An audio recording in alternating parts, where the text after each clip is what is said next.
Since the 1950s, readers have been using modern literary theories to interpret the works of authors and to compare them to each other. Each literary theory provides some form of basis by which to understand literature in unique and complex ways. One of the most profound theories is cultural studies, which originated in Britain in the 1960s.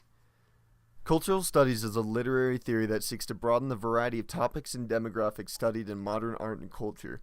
This theory claims that there are privileged and unprivileged texts, the privileged being famous works that have been studied, loved, and interpreted by readers for centuries, while unprivileged texts are those that are often unknown and unappreciated. Cultural theory sheds light on unprivileged works and authors that are at social and cultural disadvantages, as well as pieces about specific minority groups with topics that are generally unrecognized.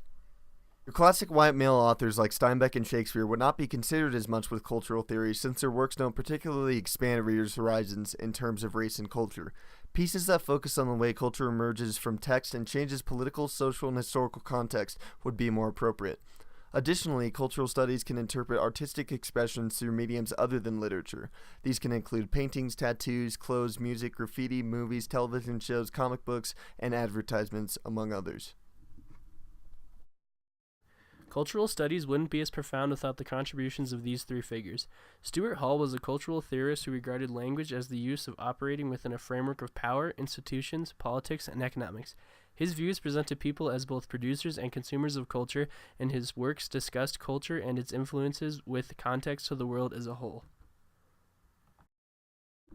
Cultural theorist Raymond Williams made one major study called cultural materialism, which is an analysis on the factors that contribute to social change. Cultural materialism aimed to bring attention to the processes of the powerful institutions within society, interpreting subjects ranging from gender to sexuality. Cultural studies theorist Paul Gilroy discussed the study of African intellectual and cultural construction. Gilroy argued in his writing that through the transatlantic slave trade there is an exchange of culture in addition to agricultural commodities. He claimed that the slave trade created a new culture, challenging what exactly African American culture is and the influence that Europeans have on it. His ideas are a great example of cultural studies because he argues that historic events change the context of African American culture and lifestyle. In current American pop culture, cultural studies is mostly prevalent in entertainment mediums such as music and film. Recently, Disney's Moana portrayed Polynesian culture while Pixar's Coco displayed the Mexican tradition of Dia de los Muertos. Additionally, Pulitzer Prize-winning rapper Kendrick Lamar has recently presented the struggles of poor black communities in American society, as well as the racial tensions prevalent in American society, in his albums Damn and To Pimp a Butterfly. Author Douglas Kellner speaks about culture and media. He was an early theorist in the field of critical media literacy and is a renowned theorist of media culture.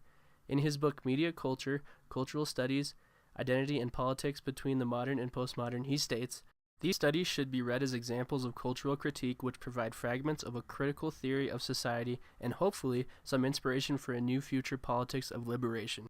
This means that in media today, the cultural critique is challenging the boundaries in which pop culture hold themselves to. In the quote by Douglas Kellner, he discusses, hopefully some inspiration for a new future politics and liberation. This can be especially seen today with movements such as Black Lives Matter, which have been given the opportunity to shine and create awareness easily because of different forms of literature. These are powerful examples of cultural theory in society today.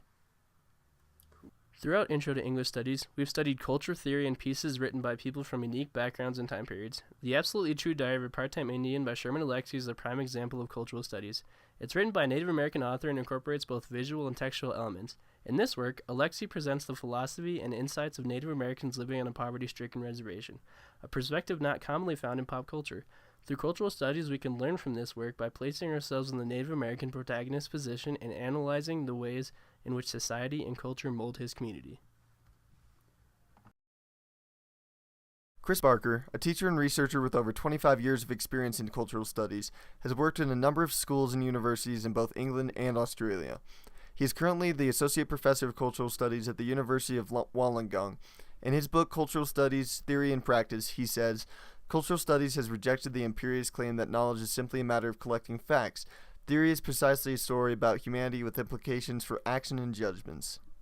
This quote claims that cultural studies goes far beyond accepting what is known. It uses culture to expand the ideas of difficult topics through literature and other mediums.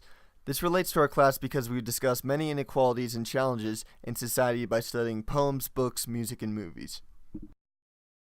Cultural studies is a powerful theory in all formats because it broadens the viewpoints of readers by making them aware of culture other than their own. Analyzing cultural studies is a great way to broaden readers' perspective on the world and make it a more cognizant, accepting place to live.